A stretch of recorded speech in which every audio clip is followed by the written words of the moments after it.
Oke, kita coba nyalakan.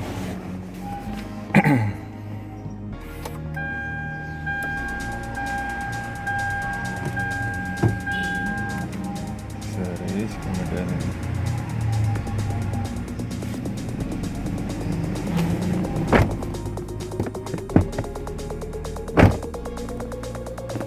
ya, aki menunjukkan angka 12.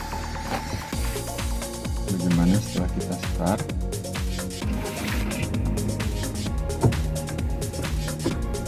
Menunjukkan angka 12 sekian.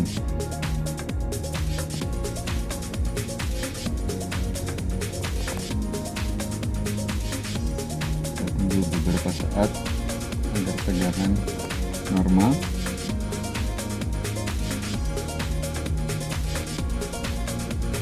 Saya pakai merek 99.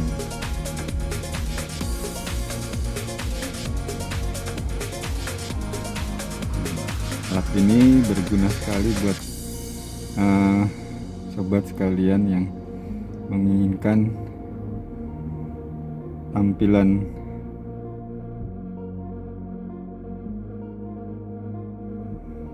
akinya